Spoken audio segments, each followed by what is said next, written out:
53 minutos aqui nos altos da Estância Grande, programa Debates e Opiniões.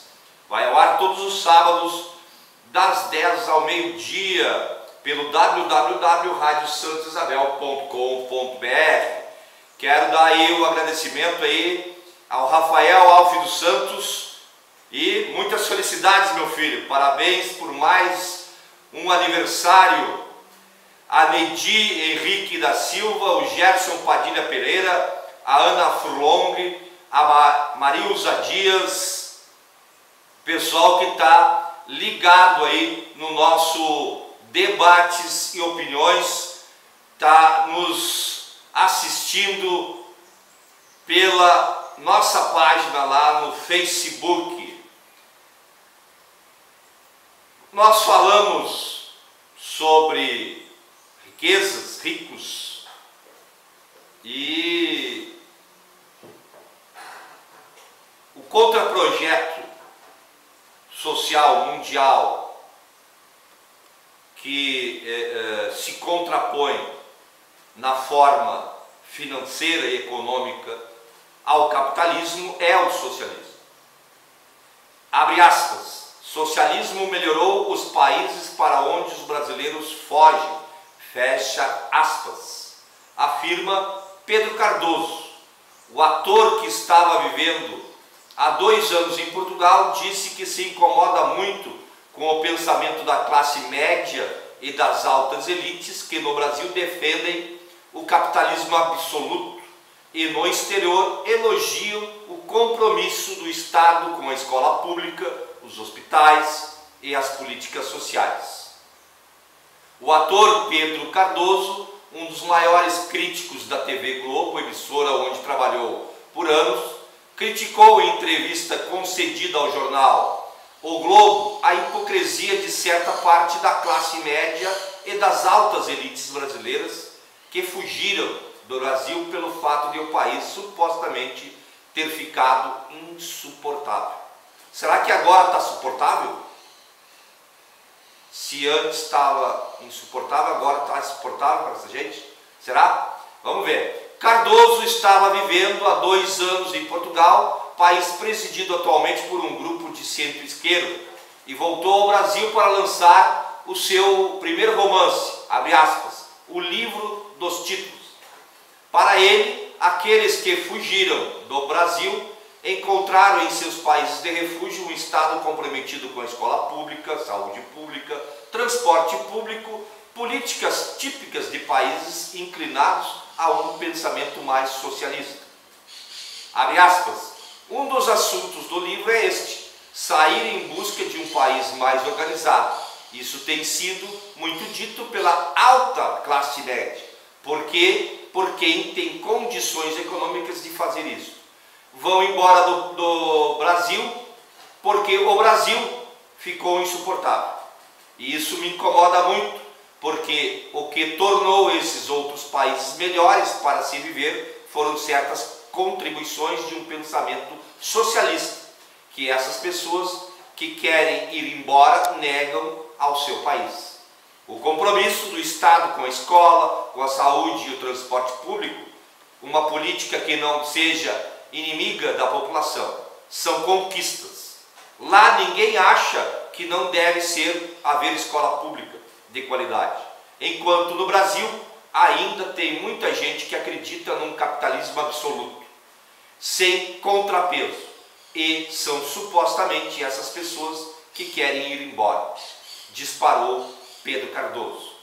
Para o lançamento de seu livro, resolveu deixar de lado as tradicionais noites de autógrafo e saiu às ruas do Rio de Janeiro e São Paulo para apresentar a obra a livreiros e à população em geral. Fica a dica, né? Fica a dica. Se defender a escola pública, se defender os hospitais, se defender o SUS, se defender um transporte público de qualidade é ser socialista, então serei um eterno socialista. 10h48, mais uma notícia que está bombando aí na internet e em tempos de golpe e de golpistas fundamentalistas, hipócritas e amorais, ser gay é coisa de comunista também, é coisa de socialista, é uma coisa feia, é uma coisa imunda, dizem essas pessoas. Então o professor deu uma resposta perfeita a alunos que perguntaram se ele era gay. Vejamos, o professor não se limitou a dizer sim ou não quando questionado sobre sua orientação sexual em sala de aula. Sua resposta clara e tranquila serve de referência. Vitor Fernandes, professor do Rio de Janeiro, teve sua orientação sexual questionada por uma aluna em sala de aula. A jovem estava curiosa para saber se ele era gay. A resposta poderia ser um sim ou não, mas o professor resolveu ir além e usou a sua página do Facebook para abordar o assunto. A partir do questionamento inicial da aluna, Vitor Fernandes resolveu estimular os outros estudantes perguntando os motivos que os levaram a questionar sua orientação sexual. Eles também estavam curiosos. Tudo em uma conversa clara, aberta e sem ofensas. Foi então que os alunos apontaram alguns comportamentos que acreditam mostrar a orientação sexual de uma pessoa. Imediatamente o professor foi listando no quadro da sala de aula. No mês passado, Vitor relatou em sua rede social o ocorrido. A postagem já acumulou 95 mil curtidas. Primeira pergunta: professor, o senhor é gay? Já ouvi essa frase algumas vezes. Uma vez por ano, ao menos, algum aluno pergunta. Na verdade, geralmente alunas.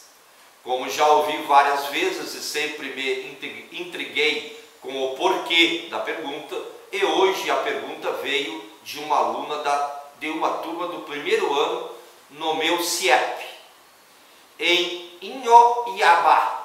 Resolvi usar Paulo Freire a partir do concreto para o abstrato. Paulo Freire, abre aspas, né? Paulo Freire é outro que está sendo perseguido pelos atuais fundamentalistas fascistas brasileiros. Parei a aula e mudei o tema para gênero e sexualidade. Gênero e sexualidade, então, está sendo banido do Programa Nacional de Educação Básica.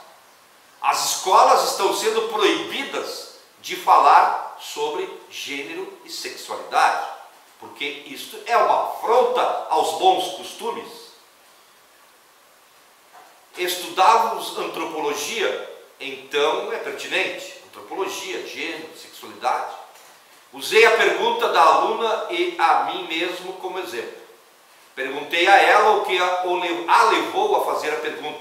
Qual era o motivo da sua suspensão da minha homossexualidade? A aluna não quis responder com medo de uma reação negativa ou até agressiva minha, como é bastante comum na sociedade. Insisti e ela começou a falar. Daí todos os alunos se interessaram muito e começaram a falar também os motivos de suas suspeitas. Resolvi, para ser didático, anotar no quadro os motivos para debater um a um. Os motivos que para eles são características da homossexualidade que eu tenho foram os seguintes. Uma aluna me deu mole e eu não peguei. Coloco às vezes a mão na cintura. Gestos e fala característicos de homossexual, segundo garotos apenas. Não fala de relacionamento, namorada, nem da vida pessoal, o que fez no fim de semana, etc. E outros profs falam. Se eu sou um professor novo, moderno, simpático, isso não é característica masculina.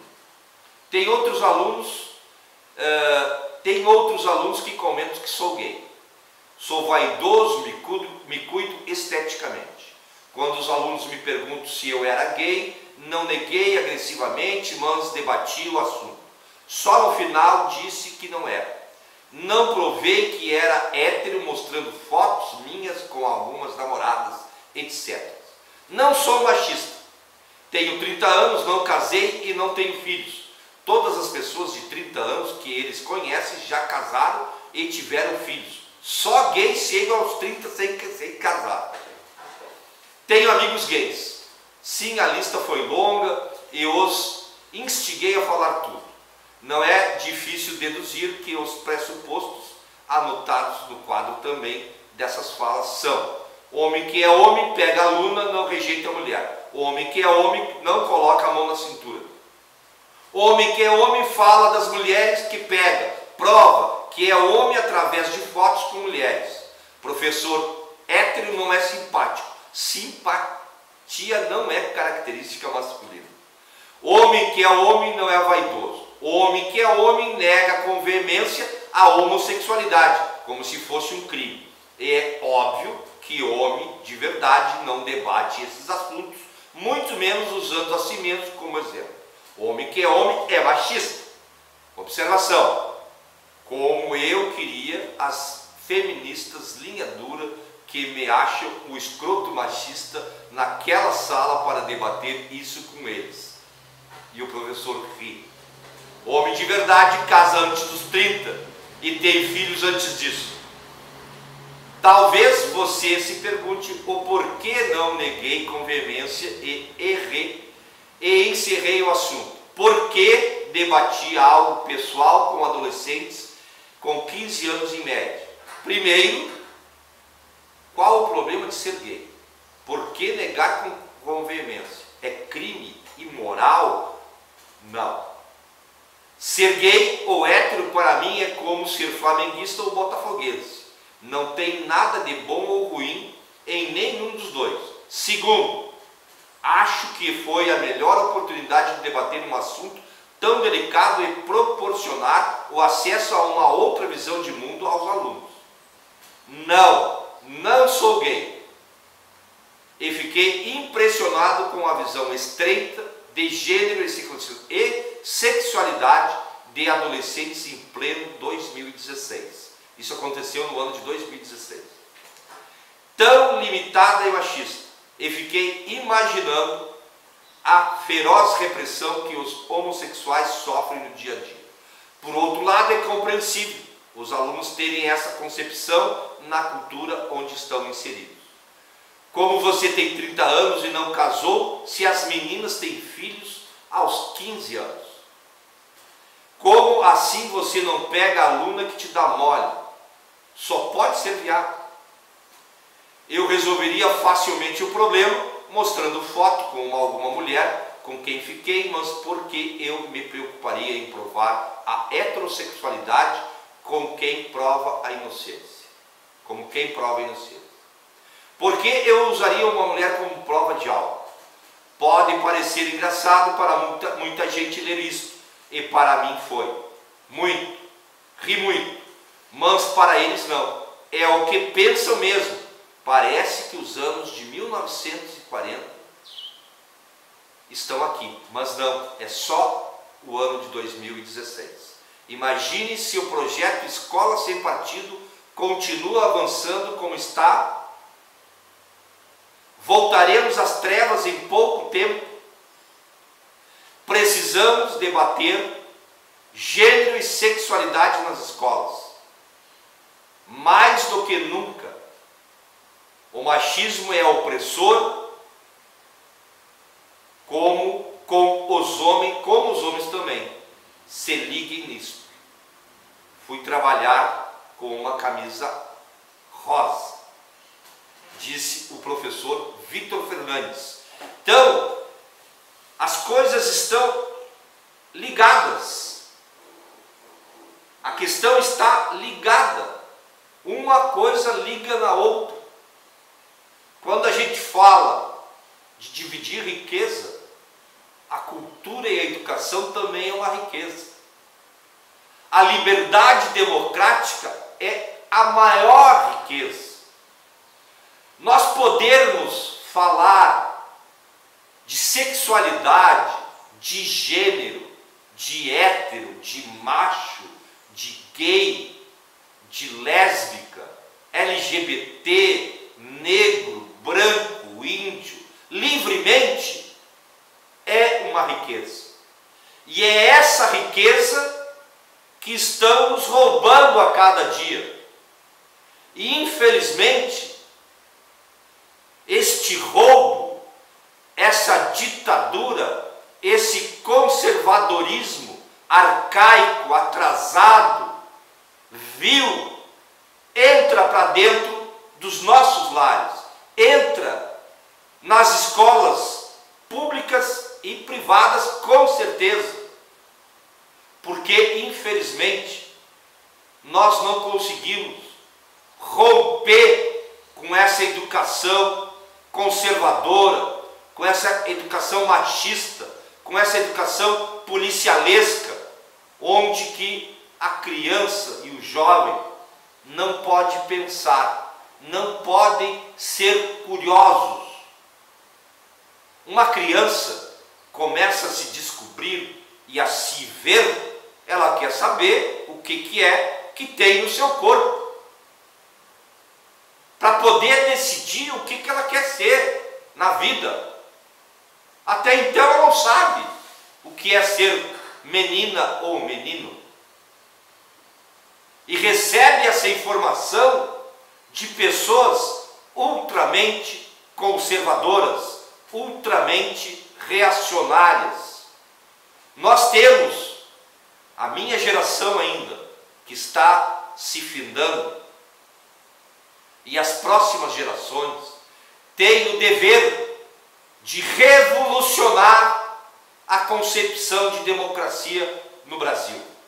Nós temos que avançar na forma de dividir, de socializar. Nós temos que demonstrar que há condições de produção solidária, que há condições de financeiramente se autossustentarem enquanto coletivos.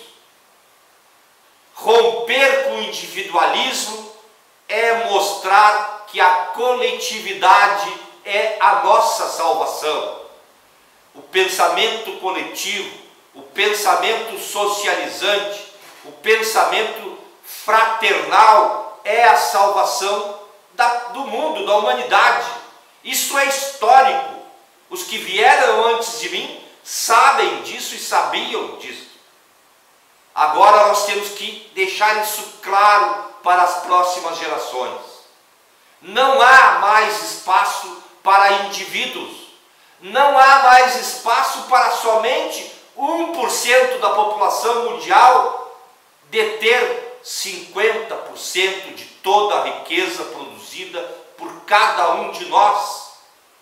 Eu quero a minha fatia nesse bolo e eu tenho que pegar essa fatia agora e tenho que ensinar que esta fatia tem que ser dividida para todo mundo, e aí o bolo será dividido para todo mundo. Essa é a grande verdade, essa é a grande luta daqui para frente. A luta não se encerra com as eleições de 2018. Essa luta só está sendo retomada, e ela foi retomada, e ela tem que ser retomada porque nós vacilamos. O povo brasileiro vacilou e se achou que era rico com o incremento econômico conquistado durante os governos do PT, de Lula e de Dilma. E aí acharam que não precisava mais. Chega! O PT, a Dilma e o Lula já nos deram o que nós queríamos. Agora nós somos grandes, agora nós somos ricos. Pensou a classe média pobre brasileira. E detonou, e ajudou a manter, e colocou, o que ela colocou no lugar da Dilma? O Temer, um ladrão que rouba dia e noite os brasileiros para entregar a sua riqueza aos norte-americanos e aos grandes banqueiros do mundo capitalista. Essa é a grande verdade. São 11 horas 3 minutos, a gente vai, mas já volta.